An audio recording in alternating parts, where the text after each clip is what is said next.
राधे राधे भक्तों, जय श्री कृष्ण। आज की वीडियो में हम बात करेंगे संतोषी माता के व्रत का महात्म्य, विधि और व्रत कथा।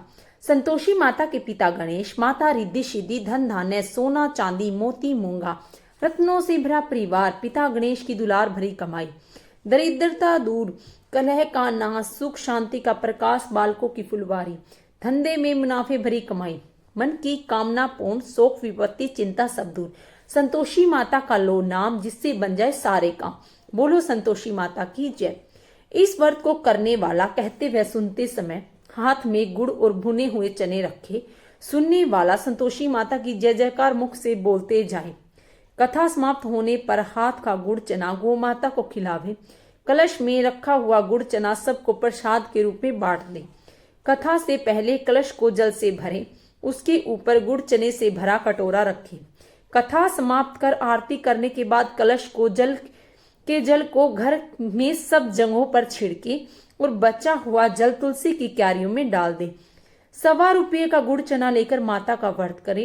गुड़ घर में हो तो लेवे, विचार न करे, क्योंकि माता भावना की भूखी है। कम ज्यादा का कोई विचार नहीं, इसीलिए जितना बन पड़े श्रद्धा से समर्पित करे। श्रद्धा और प्रेम से प्रसन्न मन होकर ही सदैव व्रत करना चाहिए। व्रत के उद्यापन में अढ़ाई सेर खाजा, मोमनदार पूरी, खीर, चने का साग नवेद रखे। घी का दीपक जलाकर संतोषी माता की जय जयकार बोले और नारियल फोड़े। इस दिन घर में कोई खटाई न खावे, न स्वयं खावे, न किसी दूसरे को खाने दे। कुटुंब भी न मिले तो ब्राह्मणों के, रिश्तेदारों के या पड़ोसियों के लड़के बुलावे, उन्हीं खटाए की कोई वस्तु न दे। भोजन कराकर यथाशक्ति दक्षिणा देवे, नकद पैसे न देवे, कोई वस्तु दक्षिणा में दे। व्रत करने वाला कथा सुन प्रसाद ले एक समय भोजन करे, जिससे माता प्रसन्न होगी, दुख दरिद्रता दूर होगी और मनोकामना पूर्ण होगी। संतोषी माता की व्रत कथा। एक बुढ़िया थी, उसके 7 बेटे थे। 6 कमाने वाले थे, एक निकम्मा था। बुढ़िया माँ 6 पुत्रों की रसोई बनाती, भोजन कराती और पीछे से जो बचता वो 7वें को दे देती थी। परंतु 7वां पुत्र बड़ा भोला भाला था, मन में विचार न करता। एक दिन वह अपनी बहू से बोला, देख मेरी माँ का मुझ पर कितना प्रेम है।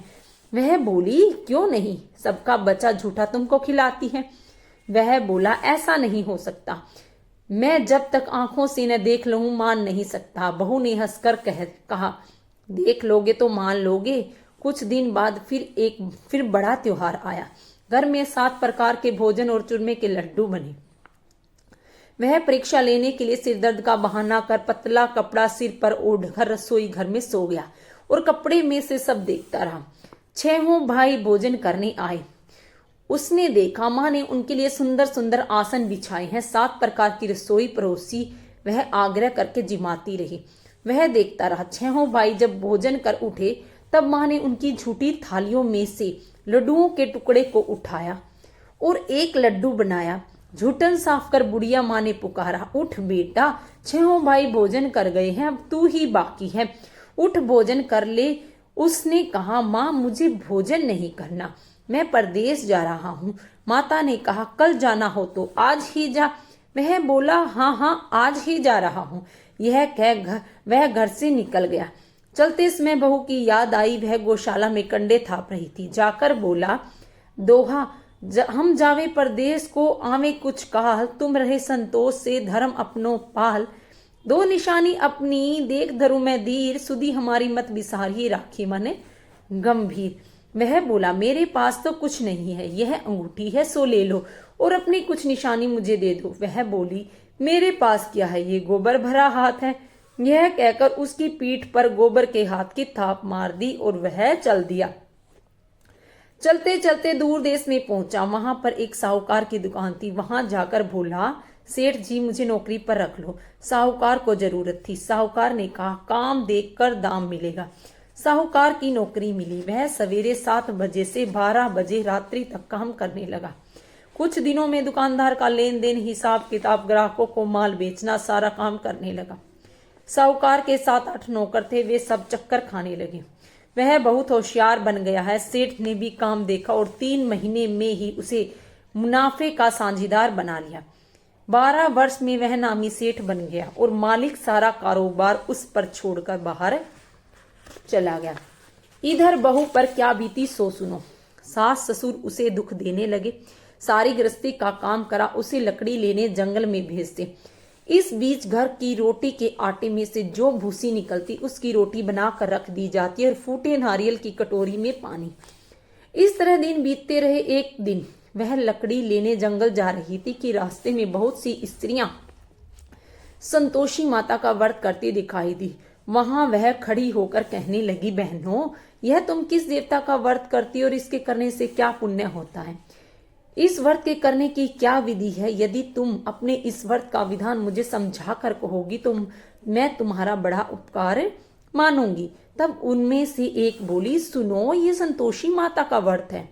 इसके करने से निर्धनता दरिद्रता का नाश होता है और लक्ष्मी आती है, मन की चिंताएं दूर होती है, घर में सुख होने पर मन को प्रसन्नता और शांति मिलती है, निपुत्री को पुत्र मिलता है, पति बाहर गया हो तो शीघ्र आता है, कुंवारी कन्या को मनपसंद वर मिलता है, राजद्वार में बहुत दिनों से मुकदमा चल रहा हो तो समाप्त हो जाता है, कलह क्लेश की निवृत्ति हो, सुख शांति हो, घर में धन जमा हो, पैसा जायदाद का लाभ होता है, और भी मन में जो कुछ कामना हो सब इस संतोषी माता की कृपा से पूरी हो जाती है, इसमें संदेह नहीं। वह पूछने लगी, यह व्रत कैसे किया जाए, यह भी बताओ तो बड़ी कृपा होगी। स्त्री बोली, 1.25 रुपये का गुड़ लेना, गुड़ चना लेना, इच्छा हो तो 5.25 रुपये का लेना, 10.25 रुपये का भी सहूलियत के अनुसार लेना, बिना परेशानी श्रद्धा और प्रेम से जितना बन सके सवाया लेना, 5.25 रुपये से 10.25 रुपये तथा इससे भी ज्यादा शक्ति और भक्ति के अनुसार गुड़ और चना ले। हर शुक्रवार को निराहार कथा कहना, सुनना और इस बीच कर्म नहीं टूटे, लगातार नियम पालन करना। सुनने वाला कोई न मिले तो घी का दीपक जलाकर उसके आगे जल के पात्र को रखकर कथा कहना, नियम न टूटे। जब तक कार्य सिद्ध न हो नियम पालन करना और कार्य सिद्ध हो जाने पर व्रत का उद्यापन करना। 3 मास में माता पूरा फल प्रदान करती है। यदि किसी के खोटे ग्रह हो तो भी माता 1 वर्ष में अवश्य कार्य सिद्ध करती है। कार्य सिद्ध होने पर ही उद्यापन करना चाहिए, बीच में नहीं। उद्यापन में 2.5 सेर आटे का खाजा और इसी अनुसार से खीर तथा चने का साग तैयार करना। 8 लड़कों को भोजन कराना, जहां तक मिले देवर जेठ और भाई बंधु कुटुंब के लड़के लेना, न मिले तो रिश्तेदारों के और पड़ोसियों के लड़के बुलाना, उन्हें भोजन करा यथाशक्ति दक्षिणा दे, माता का नियम पूरा करना। उस दिन घर में कोई खटाई न खाए। यह सुन बुढ़िया की बहू चल दी, रास्ते में लकड़ी के बोझ को बेच दिया और इन रुपयों से गुड़ चना ले माता के व्रत की तैयारी कर आगे चली और सामने मंदिर देखकर पूछने लगी, यह मंदिर किसका है? सब कहने लगे, संतोषी माता का है। यह सुन माता का नियम कुछ जानती नहीं, मैं बहुत दुखी हूँ, हे माँ जगत जननी मेरा दुख दूर कर, मैं तेरी शरण में आई हूँ। माता को दया आई। एक शुक्रवार बीता कि दूसरे शुक्रवार को ही उसके पति का पत्र आया, तीसरे को उसका भेजा हुआ पैसा आ पहुंचा। यह देखकर जेठानियां मुंह सिकोड़ने लगी, इतने दिनों बाद इतना पैसा आया, इसमें क्या बढ़ावा है? लड़के ताना देने लगे। काकी के पास अब पत्थर आने लगी, रुपया आने लगा। अब तो काकी की खातिर बढ़ेगी, अब तो काकी बुलाने से भी नहीं बोलेगी। बेचारी सरलता से कहती है, भैया पत्थर आए रुपया आए तो हम सबके लिए अच्छा है। ऐसा कहकर आंखों में आंसू भरकर संतोषी माता के मंदिर में मातेश्वरी के चरणों में गिरकर रोने लगी। माँ, मैंने तुमसे पैसा नहीं मांगा था, मुझे पैसे से क्या काम, मुझे तो अपने सुहाग से काम है, मैं तो अपने स्वामी के दर्शन और सेवा मांगती हूँ। तब माता ने प्रसन्न होकर कहा, जा बेटी, तेरा स्वामी आएगा। यह सुन खुशी से भावरी हो घर जाकर काम करने लगी। अब संतोषी माँ विचार करने लगी कि इस भोली पुत्री को मैंने कह तो दिया है तेरा पति आएगा, पर आएगा कहाँ से? वह तो इसे स्वप्न में भी याद नहीं करता। उसे याद दिलाने के लिए मुझे जाना पड़ेगा। इस तरह माता उस बुढ़िया के बेटे के पास जा स्वप्न में प्रकट होकर कहने लगी, साहूकार के बेटे सोता है या जागता है? वह कहता है, माता सोता भी नहीं हूँ, जागता भी नहीं हूँ, बीच में हूँ, कहिए क्या आज्ञा है? माँ कहने लगी, तेरा घर बार है या नहीं?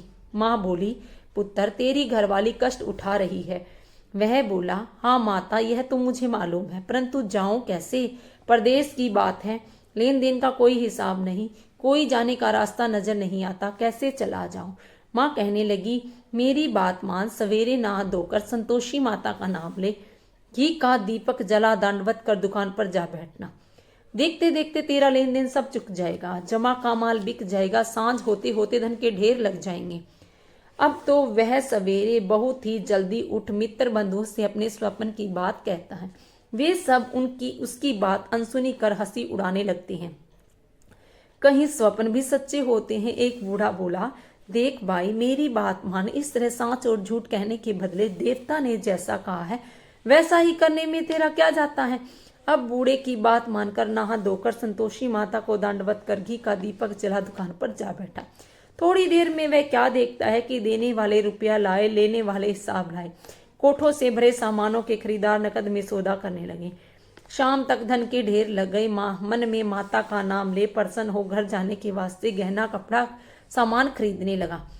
यहाँ से काम निपट कर घर को रवाना हुआ। उधर उसकी बहू बेचारी जो जंगल में लकड़ी लेने जाती है, लौटते वक्त माता जी के मंदिर पर विश्राम करती है। वह तो उसका रोज रुकने का स्थान ठहरा। दूर से धूली उड़ी देख वह माता से पूछती है, हे माता यह धूली कैसी उड़ रही है। वह माँ कहती है, हे पुत्री तेरा पति आ रहा है, अब तू ऐसा कर लकड़ियों के 3 बोझ बना, एक नदी के किनारे रख, दूसरा मंदिर पर और तीसरा सिर पर रख।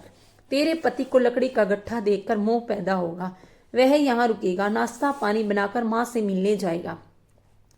तू लकड़ी का बोझ उठाकर जाना, बीच चौक में गड्ढा डालकर 3 आवाजें जोर से लगाना, लो सासू जी लकड़ियों का गट्ठा लो, भूसी की रोटी दो, नारियल के खोपड़े में पानी दो, आज कौन मेहमान आया है। माँ की बात सुनकर बहुत अच्छा माता जी, यह कहकर प्रसन्न मन हो लकड़ियों के 3 गट्ठे ले आई। एक नदी के तट पर, एक माता के मंदिर पर रखा। इतने में ही वह एक मुसाफिर आ पहुंचा। सूखी लकड़ी देख उसकी इच्छा हुई कि वह यहाँ निवास करे और भोजन बना खा पीकर गांव को चले। इस प्रकार भोजन बना विश्राम ले गांव को गया। उस समय बहू सिर पर लकड़ी का गट्ठा लिए आती है। उसे आंगन में डाल जोर से 3 आवाजें देती है, लो सासू जी लकड़ी का गट्ठा लो, भूसी की रोटी दो, नारियल के खोपड़े में पानी दो, आज कौन सा मेहमान आया है। यह सुनकर उसकी सास अपने दिए हुए कष्टों को भुलाने हेतु कहती है, बहू ऐसा क्यों कहती है, तेरा पति ही तो आया है, आ बैठ, मीठी बात खा, कपड़े गहने पहन। इतने में आवाज सुनकर स्वामी बाहर आता है और अंगूठी देखकर व्याकुल हो जाता है। माँ से पूछता है, यह कौन है। माँ कहती है, बेटा यह तेरी बहू है, आज 12 वर्ष हो गए हैं जब से तू गया है, तब से सारे गांव में जानवर की तरह भटकती फिरती है, काम काज घर का कुछ करती नहीं, 4 समय आकर खा जाती है। अब तुम्हें देखकर भूसी की रोटी और नारियल के खोपड़े में पानी मांग रही है। वह लज्जित हो बोला, ठीक है माँ, मैंने इसे भी देख लिया है और तुम्हें भी, अब मुझे दूसरे घर की चाबी दो, मैं उसमें रहूंगा। ठीक है बेटा, जैसी तेरी मर्जी। यह कहकर माँ ने चाबी का गुच्छा पटक दिया। उसने चाबी का गुच्छा लेकर दूसरे कमरे को खोलकर सारा सामान जमाया। एक दिन में वहां राजा के महल जैसा ठाठ बाट बन गया। अब क्या था, वह सुख भोगने लगी। तत्पश्चात अगला शुक्रवार आया। उसने अपने पति से कहा कि मुझे माता का उद्यापन करना है। उसका पति बोला, बहुत अच्छा, खुशी से करो। तुरंत ही वह उद्यापन की तैयारी करने लगी। जेठ के लड़के को भोजन के लिए कहने गई। उसने मंजूर किया, परंतु पीछे जेठानी अपने बच्चों को सिखलाती है, देख रही भोजन के समय सब लोग खटाई मांगना, जिससे उसका उद्यापन पूरा न हो। लड़के जीवने गए, खीर पेट भरकर खाई, परंतु बात याद आते ही कहने लगे, हमें खटाई खाने को दो, खीर खाना हमें भाता नहीं, देखकर अरुचि होती है। लड़के उठ खड़े हुए, बोले, पैसे लाओ। भोली बहू कुछ जानती न थी, सो उन्हें पैसे दे दिए। लड़के उसी समय उठ करके इमली ले खाने लगे। यह देखकर बहू पर माता जी ने कोप दिया। राजा के दूत उसके पति को पकड़ कर ले गए। जेठ जिठानी मनमाने खोटे वचन कहने लगे, लूट लूट कर धन इकट्ठा कर लिया है, सो राजा के दूत उसे पकड़ कर ले गए हैं। अब सब मालूम हो जाएगा जब जेल की रोटी खाएगा। बहू से ये वचन सहन नहीं हुए। रोती रोती माता के मंदिर में गई और कहने लगी, माता तुमने यह क्या किया, हंसाकर क्यों रुलाने लगी। माता बोली, पुत्री तूने उद्यापन करके मेरा व्रत भंग किया है, इतनी जल्दी सब बातें भुला दी। वह कहने लगी, माता भूली तो नहीं हूं, न ही कुछ अपराध किया है, मुझे तो लड़कों ने भूल में डाल दिया, मैंने भूल से उन्हें पैसे दे दिए, मुझे क्षमा करो माँ। माँ बोली, अब भूल मत करना। वह बोली, अब भूल नहीं होगी, अब बताओ वे कैसे आएंगे। माँ बोली, पुत्री जा, तेरा पति तुझे रास्ते में आता मिलेगा।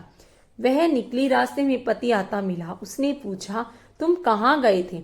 वह कहने लगा, इतना धन जो कमाया है उसका टैक्स राजा ने मांगा था, वो भरने गया था। वह प्रसन्न हो बोली, भला हो, अब घर चलो। कुछ दिन बाद फिर शुक्रवार आया। वह बोली, मुझे माता का उद्यापन करना है। पति ने कहा, करो। वह फिर जेठ के लड़कों को भोजन को कहने लगी। जिठानी ने एक दो बातें सुनाई और लड़कों को सिखा दिया कि तुम लोग पहले ही खटाई मांगना। लड़के खाना खाने से पहले कहने लगे कि हमें खीर खाना नहीं भाता, जी बिगड़ता है, कुछ खटाई खाने को दो। बहू बोली, खटाई खाने को नहीं मिलेगी, खाना है तो खाओ। यह कहकर ब्राह्मणों के लड़के बुलाकर भोजन कराने लगी। यथाशक्ति दक्षिणा की जगह एक एक फल उन्हें दिया। इससे संतोषी माँ प्रसन्न हो गई। माता की कृपा होते ही 9वें मास उसको चंद्रमा के समान पुत्र प्राप्त हुआ। पुत्र को लेकर प्रतिदिन माता के मंदिर में जाने लगी। माँ ने सोचा कि ये रोज आती है, आज क्यों न मैं इसके घर चलूं, इसका आसरा देखूं तो सही। यह विचार कर माता ने भयानक रूप बनाया। गुड़ और चने से सना मुंह, ऊपर से सूंड के समान होठ, उस पर मक्खियां बिनबिना रही। देहरी में पांव रखते ही उसकी सास चिल्लाई, देखो रे, कोई चुड़ैल डाकिनी चली आ रही है। लड़को, इसे भगाओ नहीं तो किसी को खा जाएगी। लड़के डरने लगे, चिल्लाकर खिड़कियां बंद करने लगे। बहू रोशनदान में से देख रही थी, प्रसन्नता से पगली होकर चिल्लाने लगी, आज मेरी माता मेरे घर आई है, यह कहकर बच्चे को दूध पिलाने से हटाती है। इतने में सास का क्रोध फूट पड़ा, मेरी बहू, इसको देखो कैसे उतावली हुई, जो बच्चे को ही पटक दिया। इतने में माँ के प्रताप से जहां देखो वहां लड़के ही लड़के नजर आने लगी। बहू बोली, माँ जी, मैं जिनका व्रत करती हूँ ये वही संतोषी माता है। इतना कहकर झट से घर के सारे कबाड़ खोल दिए। सबने माता के चरण पकड़ लिए और विनती कर कहने लगे, हे माता, हम मूर्ख हैं, हम अज्ञानी हैं, तुम्हारे व्रत की विधि हम नहीं जानते, तुम्हारा व्रत भंग कर हमने बड़ा अपराध किया है। हे माता, आप हमारे अपराध को क्षमा करो। इस प्रकार माता प्रसन्न हुई। हे माता, बहू को जैसा फल दिया वैसे सबको देना। जो यह कथा कहे या सुने उसका मनोरथ पूर्ण हो। बोलो संतोषी माता की जय। दोहा, ग्रंथ करोड़न में कहा, ये सब का सार, ब्रह्म सत्य जग झूठ है, जीवन ही ब्रह्म निहार। जीवन से जीवित जगत, माता खेलत खेल, ब्रह्म रूप पहचान लो, कटे जगत की जेल। माता को भोग लगाते समय की गई विनती, भोग लगाओ मैया योगेश्वरी, भोग लगाओ मैया भुवनेश्वरी, भोग लगाओ मैया अन्नपूर्णेश्वरी, मधुर पदार्थ मन भाए, थाल सजाऊं खाजा खीर, प्रेम सहित विनती करूं धर धीर। तुम माता करुणा गंभीर, भक्त चना गुड़ प्रिय पाए। शुक्रवार तेरो दिन प्यारो, कथा में पधारो दुख टारो, भाव मन में तेरो न्यारो, मन माहे सुख प्रकटायो। बोलो संतोषी माता की जय। संतोषी माता की आरती। जय संतोषी माता, जय संतोषी माता, अपने सेवक जन को सुख संपत्ति दाता। ओम जय संतोषी माता, सुंदर चीर सुनहरी माँ धारण कीनो, हीरा पन्ना दमके तन सिंगार लियो। ओम जय संतोषी माता, केरु लाल छटा धवनी, वदन कमल सोहे, मंद हस्त करुणामयी, त्रिभुवन जन मोहे। ओम जय संतोषी माता, स्वर्ण सिंहासन पर बैठी, चवर ढुरे प्यारे, दीप धूप नवेद मधुमेवा, भोग धरे न्यारे। ओम जय संतोषी माता, गुड़ अरु चना परम प्रियता में संतोष कियो, संतोषी कहलाई भगतन विभव दियो। शुक्रवार प्रिय मानत आज दिवस सोही, भक्ति मंडली छाई, कथा सुनत मोही। ओम जय संतोषी माता, भक्ति भाव में पूजा अंगीकृत कीजो, जो मन बसे हमारे इच्छित फल दीजो। ओम जय संतोषी माता, मंदिर जगमग ज्योति मंगल ध्वनि छाई, विनय करे हम बालक चरणन सिर नाई। ओम जय संतोषी माता, दुख दरिद्र रोगी संकट मुक्त किए, बहुधन धान्य भरे घर सुख सौभाग्य दिए।